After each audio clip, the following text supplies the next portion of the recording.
Good morning. Oh, that's so nice. Oh, I'm feeling the love already. Thank you so much.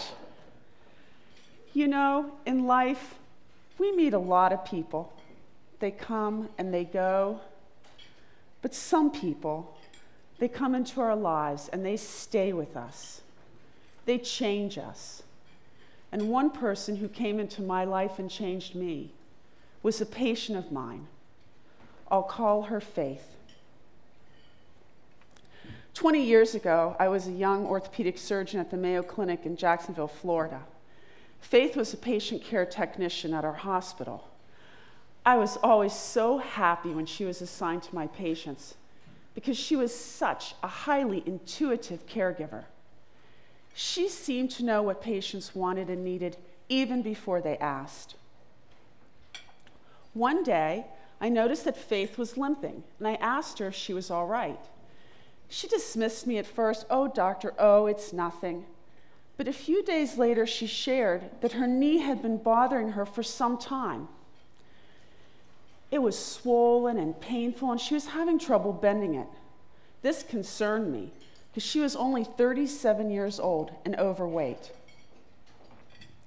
I asked her if she'd seen a doctor. After all, she worked on the orthopedic floor at our hospital. She said to me, "You know, Dr. O, I've seen 2 doctors outside the clinic in the last 2 years. Each one gave me the same advice: lose weight, exercise, and take better care of myself. But you know, I don't have the time or energy for that." She shared that she wanted to cook healthier foods for her family, but told me, "Fresh fruit and vegetables are expensive, and stopping at McDonald's on the way home from work is fast and easy, and I am tired at the end of the day." During our conversation, I learned that Faith shouldered a lot of responsibility. She was a single working mom with 3 children. She helped care for her parents. She wanted to see me as a patient, but she was concerned about her privacy. She said, "I don't want everybody at the hospital knowing my business." I assured her that what was said between us stayed between us. So Faith became my patient. I saw her and evaluated her, and she had some mild arthritis in her knee. But because she was still having a lot of pain and swelling and trouble, I recommended an injection. Faith hesitated. She asked me what her copay would be. I didn't know. She and I had the same medical insurance, good commercial insurance. But there was a big difference. Faith struggled with her out-of-pocket expenses. She limited her access to medical care to only when she really needed it. Faith opened my eyes to this troubling reality. Just because someone has medical insurance, even good commercial insurance, doesn't mean that they have access. Faith's heavy financial duties limited her ability to receive consistent care.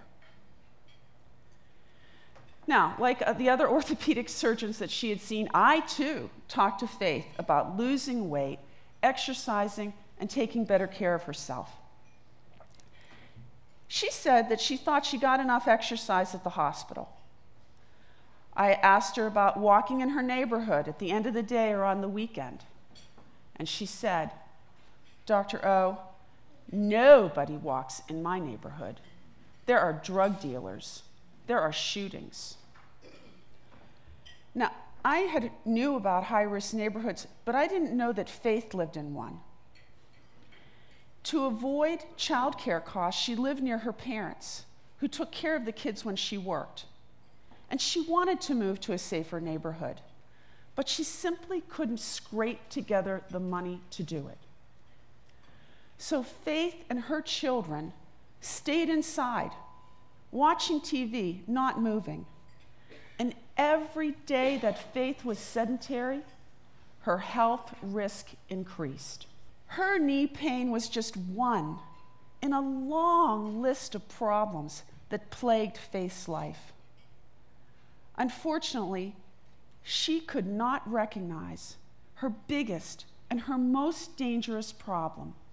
At the young age of 37, she was already trapped in the vicious cycle where her immobility would lead to serious health issues. And that's exactly what happened. Over the next 5 years, Faith's knee pain got worse. She developed high blood pressure.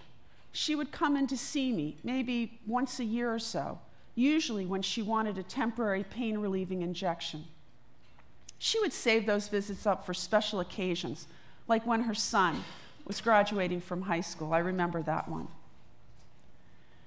She was only in her early 40s, but she was already 40 pounds overweight. During each visit, we would talk, and I would say, you know, Faith, I don't like giving you these injections, and I really want you to be more active. If you move more, it's actually going to help your knee pain, and it's going to help the high blood pressure that you've developed. And she would say, Dr. O, high blood pressure runs in my family. She would promise to take better care of herself. And sometimes she would. She'd make an improvement, she'd lose some weight, she'd be a little more active, but then something negative would happen in her life, and her motivation would just fly right out the window. Things got really bad for Faith a few years later, when her mother died and her oldest was arrested for selling drugs. She fell into a deep depression. She had to take some time off of work. And I think for that month that she stayed home, she did nothing but sit in the house and eat junk food. The next time she came to see me, my jaw dropped. She was using a cane. She had gained another 40 pounds. She had developed diabetes. I thought, this is so terrible. She's only 47 years old. I sat with her as she sobbed, and she told me about the loss of her beloved mother and her son being in jail. And I cried with her. But I'll be honest, some of my tears were for me, because in the 10 years that I had been her doctor, I had been unable to help her avoid getting trapped in this vicious cycle of joint pain, immobility, obesity, and more joint pain. I had been unable to help her avoid developing serious medical conditions associated with her immobility, her obesity, her high blood pressure, her diabetes, and her depression. I felt like I had failed her. And I said to myself, you know, what kind of doctor am I when I can't help my patient be healthier? Over the next 10 years, Faith followed the same pattern. She would do a little better, then she would gain some weight, and she'd lose it, or she'd go into a depression when some negative life event happened. And through it all, Faith remained largely sedentary, and her health just kept getting worse. Nevertheless, she was a tough cookie, and she kept working. In 2015, I took a new position at the Yale School of Medicine in Yale New Haven Health, and I moved to Connecticut. 2 years later, I receive a letter from Faith. She tells me in the letter that her knee has gotten a lot worse, and she thinks that she needs knee replacement surgery. I called her. She sounded very anxious. Dr. O, I'm so scared. I don't even know if I can have the surgery. I saw this surgeon and he told me I need to lose 40 pounds before I can have the surgery. And you know how I've struggled with my weight my whole life. And he told me that my risks are higher because of my obesity and my diabetes for infection. And that if I don't do the exercises after surgery, I'm not going to have a good result. And I know he's right. And I don't even know if I can make ends financially on short-term disability. I said, wow, Faith, let me find you another doctor. I called one of my former partners that I knew would see past her surgical risks and offer her the operation that I knew could help her.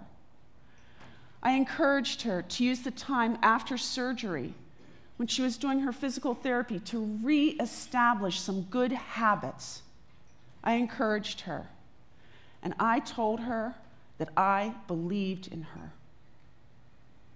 But when I hung up that phone, I had that same sense of failure, that somehow all of this could have been avoided. Let's pause for a moment.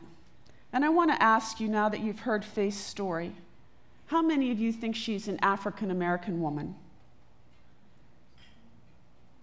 How many of you think she's Latina? Caucasian?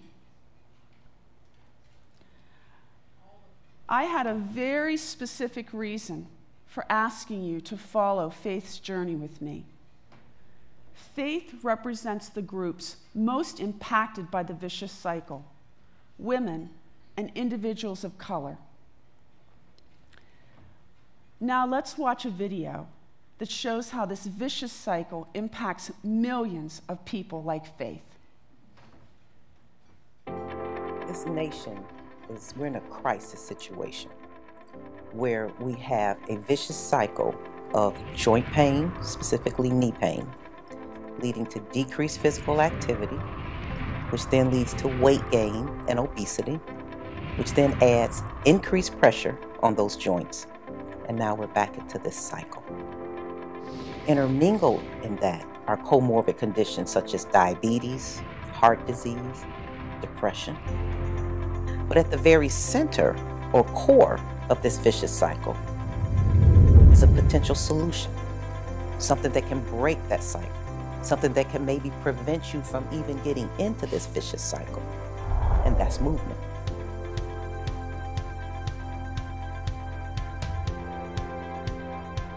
So pain is what alerts them that they need to come talk to an orthopedic surgeon. Pain in their musculoskeletal system, typically in their knee or hip or back or any of the joints that can be arthritic. Pain was my main motivation for having surgery, because I let it get to the point where I couldn't take the pain anymore with medications or injections. If you have joint pain and you have arthritis, you have limited mobility, and you've got more sedentary lifestyle, it pushes, it squeezes movement. You lose the ability to move. You find that there are things that you thought you were able to do before, they become a chore to do now. Getting out of the bed is problematic. I mean, you roll. You don't just get up, you roll. What I don't think people get is the parts of the vicious cycle before obesity, specifically the joint pain issue, the knee pain, that then leads to the inactivity, that then leads to the weight gain. When you're in pain all the time, it's you don't want to do anything. You don't want to move. You know, I could not do anything at all. If you have lost that mobility, then the chances are good that if you're just doing routine things, eating normal things, or maybe even overeating, you're going to find obesity is going to come into play. If obesity comes into play, again, you're squeezing more on movement. You've got the comorbid conditions of diabetes, hypertension, that are all being impacted by the obesity and the lack of movement. Being obese with my weight caused my heart problems, effect on my joints, overall fatigue. It caused a lot of health problems. I don't think people are as consciously aware of the impact of the fact that I'm not moving. And I'm not moving because, you know, my joints hurt. But the fact that I'm not moving, that I'm getting overweight, and I think people may even get that. But I don't think that people have a good visual of that vicious cycle and how the other comorbidities interplay in that. Because of my not moving around and not doing anything, I was diagnosed with high blood pressure. 53% of the people in my community are overweight. 93% have type 2 diabetes. For me personally, depression impacted me because I was eating over. I was covering my depression with food. We know that the effects are higher in the African American community when we look at the incidence of heart disease, hypertension, obesity. There's a vicious cycle at play that relates to musculoskeletal disease. That pressure on your joints, because you're now heavy, is actually making the joint pain worse and may even progressing the arthritis, and that brings you back up to a defective musculoskeletal system. A lot of pain in my knees and in my hips. I need somebody to put my socks, to do my bed. I see on a daily basis what joint pain, decreased mobility, weight gain, heart disease, depression, diabetes, how they all intermingle and contribute to this vicious cycle. So it's key that this nation understands that this vicious cycle, we have a solution, this movement. And the whole point here, the real goal, is prevention. It's awareness and it's prevention of not becoming a part of this vicious cycle. I started moving more. And sometimes, you know, you can tell someone that movement is life. You really internalize that movement is medicine, that movement is life. I had a clear vision of what I needed to do to save my life, and that was exercise, and that's what I've been doing. It is one of my mottos now, movement is life, and exercise is medicine.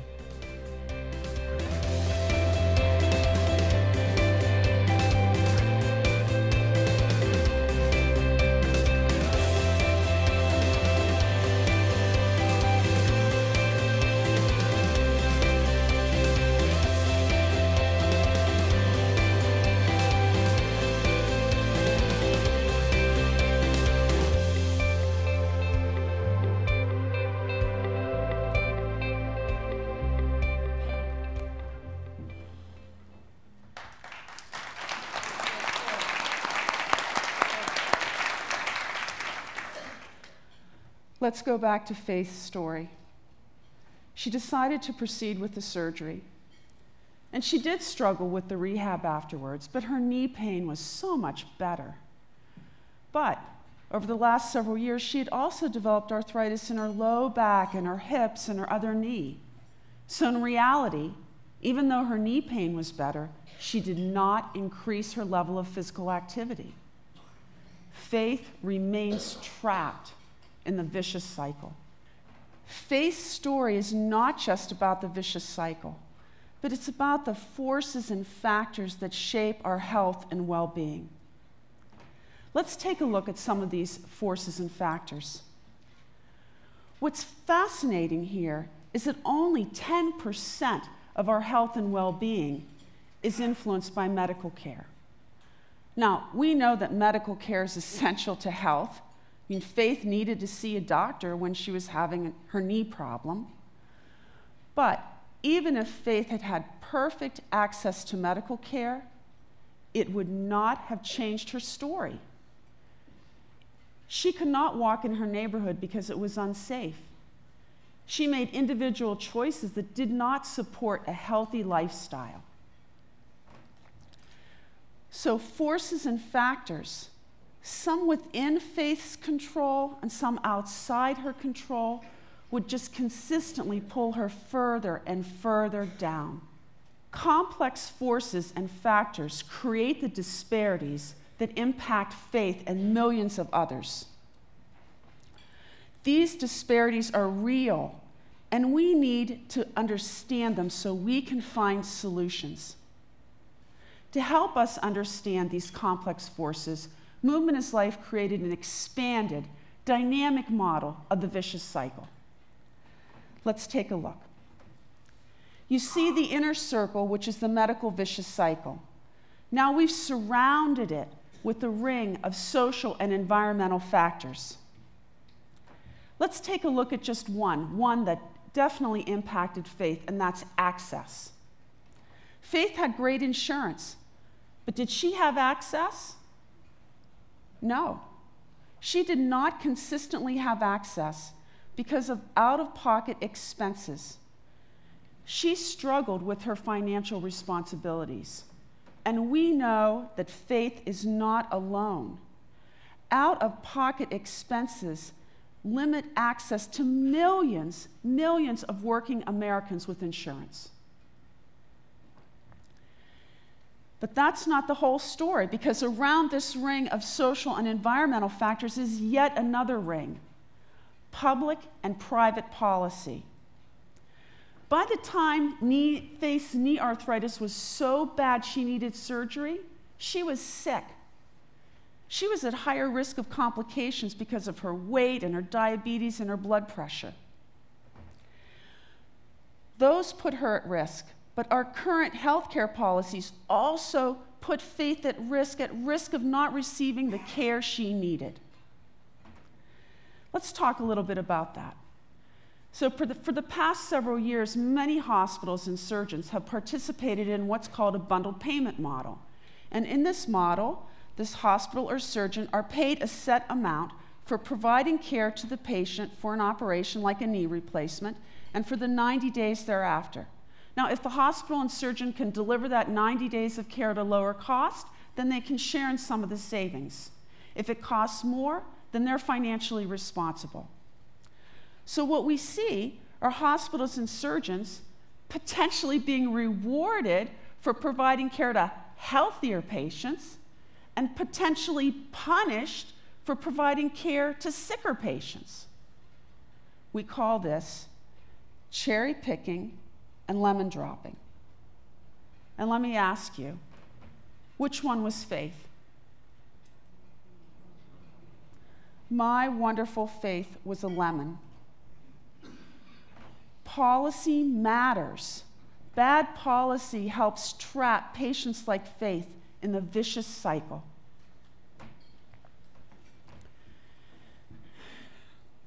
You know, sometimes I imagine what Faith's life would have been like if things had been different for her.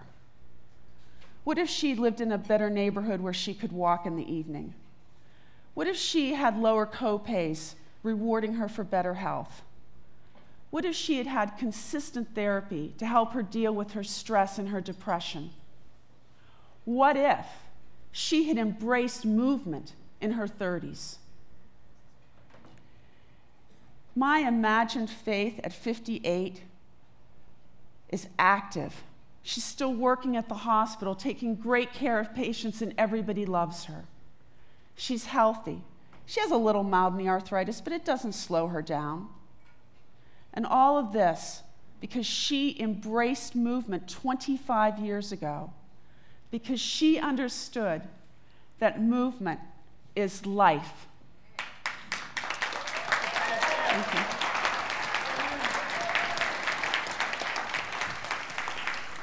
Thank you. I'm excited to share that we have a fabulous 2 days ahead of us. This morning, we're going to have 3 speakers that are going to take us deeper into the medical vicious cycle. We have Dr. Herman Taylor, who will speak on cardiovascular disease, Dr. Joel Zonstein on diabetes, and Dr. Fatima Cody Stanford on the complexity of obesity. After lunch, we'll have some small group discussions where we'll talk deeper about these issues. Then, we're going to expand our understanding of the vicious cycle with a lecture from Dr. Kirk Erickson on how movement impacts brain health. Wow. At 6 p.m. tonight, we will have our annual Vanguard Award. Our awardee this year is a legendary leader, a tireless advocate for health equity, Congressman John Lewis. I hope you will all join us. Immediately after the Vanguard Award will be our reception right outside in the lobby area. A fabulous time for us to meet each other and share our thoughts on the day. Now, I have the privilege of introducing our keynote speaker, Dr. David Williams. Dr. Williams is the Norman Professor of Public Health at the Harvard School of Public Health. He was senior advisor to PBS on the documentary series Unnatural Causes, Is Inequity Making Us Sick? His TED Talk, entitled How Racism Makes Us Sick, has been translated into 18 languages and viewed over 1 million times. Wow. Wow.